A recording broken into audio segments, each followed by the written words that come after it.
YouTube family, welcome back to my channel. Today we're going to talk about something that probably most pilots will not tell you, or maybe that most haven't told you quite yet. So let me be the first. Is being a pilot really worth the stress? Let's be real, becoming a pilot isn't always great views, long layovers, going to Hawaii, going to the beaches and everything else. It takes a lot of commitment. That's time commitment, financial commitment, and the travel isn't always glamorous. A lot of the things that you may see is just a fraction of what we actually do.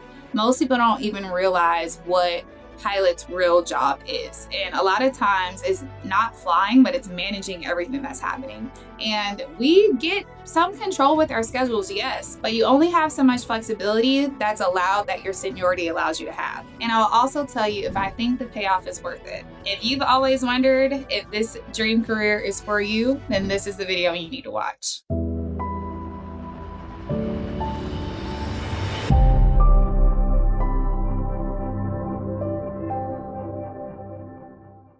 So let's talk about the possible deterrents to being a pilot first. Let's go over something obvious first. Training is hard. It's not necessarily it's a hard concept, and it's not something that's going to be hard forever, but it is hard. It's rigorous, it's important, it's safety related, and it can be life-threatening. It's not something that you can do halfway. You definitely want to make sure that you're becoming the best pilot you can be. The best pilot you are, you protect not only yourself, but the people that you have on board and the people around the area, whether that's in the sky, on the ground, at the airport, or wherever else. So training is a huge part. That's a deterrent for a lot of people. And I want to make sure that you understand what all goes into that before you jump in. One of the advantages that I had was I started training when I was pretty young. So I started training when I was 15 years old.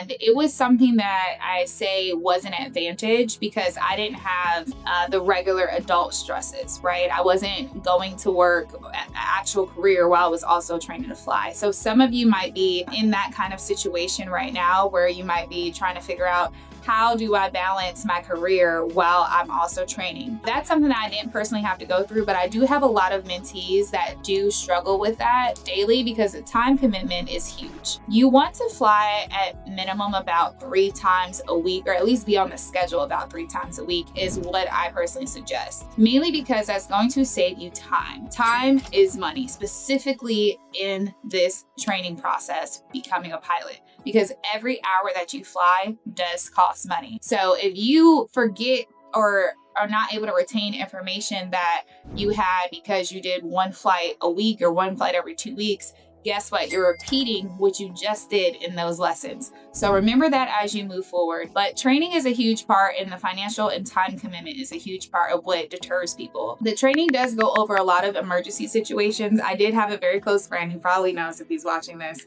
that honestly, stalls and stall recovery took him out of becoming a pilot. He still works in the aviation industry, just becoming a pilot, that really just deterred him from continuing in the process. It's a maneuver that some of us find enjoyable and fun to be able to, manipulate the aircraft in a certain way and see how the aircraft loses lift. But for him, it was a big deterrent for him. I'm not saying that it's going to be a deterrent for you, but I am saying just have in your mind that the main job is how to recover from emergency situations, right? Because things happen. So you have to know how to recover and how to react because of those things. You will be highly trained to figure those things out, but it's not all just flying around.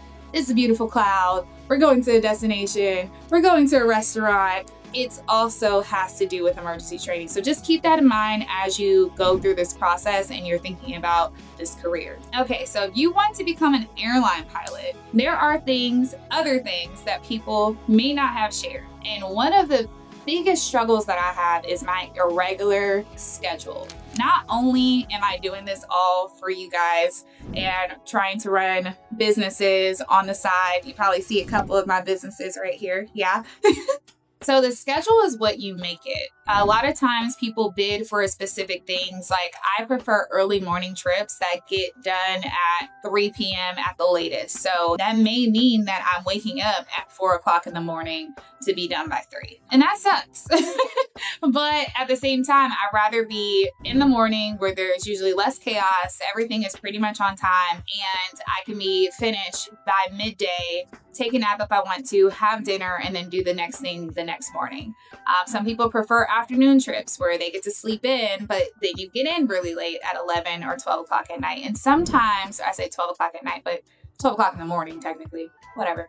But sometimes you have to switch between the two. So you might have a trip that's really early in the morning and then you have a couple days off and then you have a trip that's really late at night. You can try and trade out of them or drop your trips and pick up different ones like I do sometimes because my seniority doesn't allow me to have every trip that I want all the time. But that is something that you have to deal with. If you have trips that you don't want to do, some of them might be 4 or 5 hours across the country. Or if you're an international pilot, you're dealing with time zones as well as having to come back here maybe throughout the night or flying red eyes, right? So I do not like to fly red eyes, but sometimes I have to. So I have to prepare myself differently for that. And it's hard to recover back to my normal 7 a.m. wake up that I like to do at home because I just flew from midnight Eastern time all the way to 6 o'clock in the morning. So it can be tough with the irregular schedules as well. Remember, this video is about giving you the real deal of not just the beautiful things that you know about aviation, but also the things that you might not know. Also with schedules, you experience jet lag, right? So I was talking about being an international pilot. So they might be on an entirely different coast. They might be there for 48 hours and they have to come back and reshift their body. With our schedules, there's also a deterrent of being away from family and friends. So, even when it comes to like running errands and things, that can be sometimes an issue. Imagine that you want to work Monday through Thursday, for example, or Monday through Friday. And that way you can have your weekend available to you and your friends and your family and all their events. But when are you going to go to the dentist? When are you going to go to the doctor's office? When are you going to do some of those things that pretty much need to be taken care of from 8 to 4 or 5? And maybe you're flying during that whole time. So that has been a little hard for me sometimes because maybe I want to make a phone call to a business that's only open at a certain time. So sometimes you might see pilots like in the airport or between our flights trying to be on the phone. And a lot of times it's to handle things like that because we might not get a chance to while we're flying. And you might get voicemails and whatnot, and they have to wait till the weekend, and then those companies can be closed. It can sometimes be a hassle. And when it comes to family and friends, it really takes an understanding person to not only be a support system for a pilot, but to also understand when we get home, there's a lot of time we have to try and decompress in a short period. So it can be a little complicated because you've been on the road, you've been in these different hotels, you've been at these different locations, and you're trying to figure out what is my rhythm when I get back home. I actually feel like I'm more active when I'm at work than I am at home because you get home and sometimes you just want to relax, but there's still things to take care of at home as well, right? So that can be a different balance too, just not being around so often. And then friends and family understanding your availability. It's like just because I'm home doesn't necessarily mean I want to either run around, go see you, or hang out. And my friends know that very well. I'm like, yeah, I'm home, but I'm staying home. I'm staying inside. So just keeping that in mind too, that it can put a strain on family or friends, but there is ways around it. Okay, so additional pressures. Let's not forget the pressures of everybody's looking at you, right? So whether you're flying a small plane or a big aircraft or an international wide body pilot, captain, whatever, people are looking at you. People are looking at you for guidance. People are looking at you for safety. They're trying to make sure that the person that is essentially in charge of their life knows what they're doing. And that can feel like pressure, especially when you have like your first trip or, when you're not used to people leaning on you in that way, or when you're trying to make sure that you feel comfortable even taking passengers at this point. You have to really trust in yourself and your training to know that not only do you know what to do to have other people be safe, but you're in that plane too. So you're going to know what to do to have you be safe as well. But that doesn't stop the pressure of feeling it, right? Even though it's still pressure sometimes. Okay, so financial stress. Just training alone in most places can be as low as $70,000 to as high as $150,000 and probably even more depending on how you do your training. So just let's keep that in mind, right? Every single career that requires a specialty requires you to pay for that specialty. And it all comes with its own price tag, right? I always tell people, don't look at the big number, look at the small numbers along the way, because you might get assistance or you might be able to do something that allows for you to have access to more funds as you go on. But just focus on the first $5,000, then the next $2,000, then the next $4,000, and try and stay ahead of that as you're training. But that doesn't mean that the financial stress and strain isn't there, especially when you see that big dollar amount. Say, hey, this is how much it takes to fly. That can be pretty darn stressful, to say the least. But if I can figure it out, you can too. But hey, that's part of it. Okay, so we talked about the deterrents. Let's talk about some of the deterrents and switch those on the other side, because with those deterrents, there's also encouragements towards the career. So let's talk about that. We talked about training and check rides. One of the things that makes me the most proud is when I do an amazing job at training. There is no other feeling than passing a check ride and having a momentous moment where you're like, I just did that. It's like getting crowned or something every time something goes right. When's the last time that someone, applauded you for taking a test? When's the last time someone gave you, kudos at work, or your life drastically changed from taking a test? And then think about that 9 times, right? So if you have had that moment, because there are other careers that do, like teachers, principals, things like that, doctors, lawyers, all of those careers, but usually it's like 1 big test or 2 big tests. We have about 9, and you get to celebrate every single one of them because they are a different milestone. You sharpen your skills. It's so good. It's such a good feeling to be like, okay, I could just fly passengers now. All right, awesome. I'm in a small plane. I can fly passengers. Now I can fly in the clouds. I can fly without seeing and I can land. Wait, what? So you just start to give yourself kudos and you get really excited about the things you're able to do. And then you get your commercial and you say, I can get paid now. I can put money in my pocket instead of just always giving it out. That's a great feeling. And then you become an instructor maybe, and now you get to teach people. And man, when I started teaching people, that was like such a challenge and such an uphill battle, but it was so rewarding to now see other people do and accomplish what you just did, because what's a better teacher than the person that just went through it and was successful, right? So as long as you appreciate those steps, training can be such a glorious moment for you as well. So we talked about irregular schedules.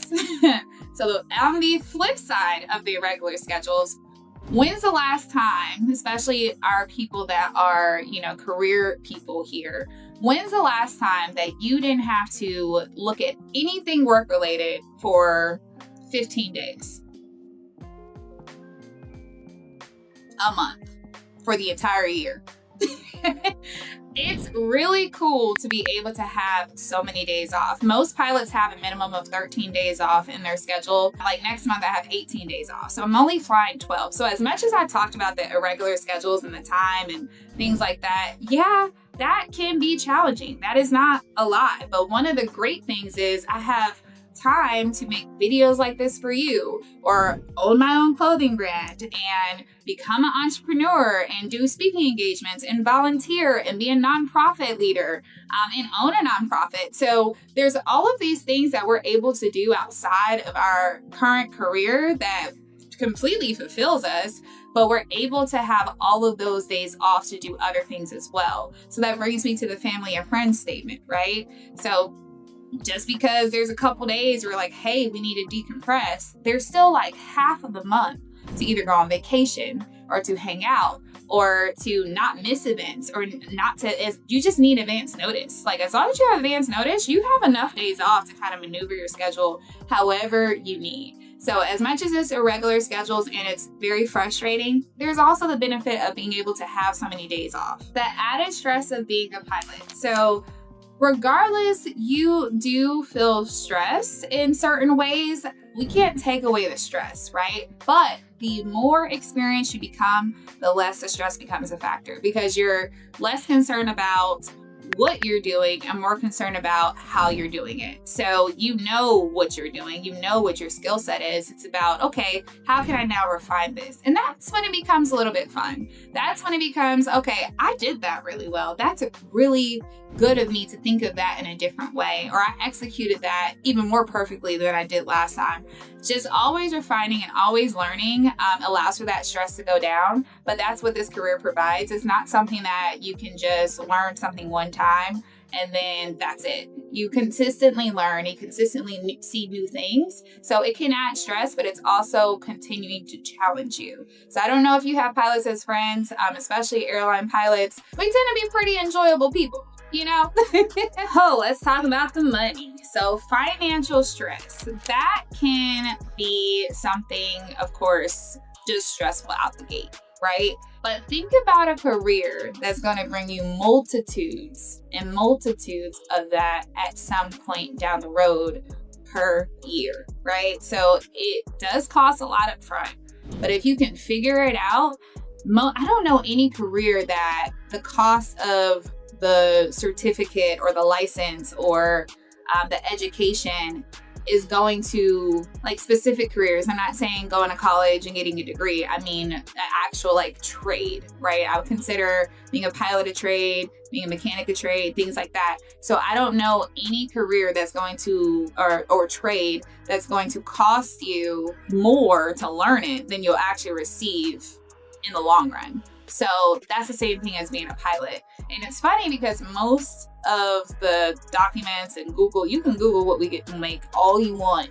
Majority of the time, it's wrong. It's usually a lot more. So, and that's in the United States. And I think that's also in Europe and internationally as well. So just think of, if you want to think of finances, I never started flying because of how much we made. But if I thought of financial stress, I always was like, well, I want to fly.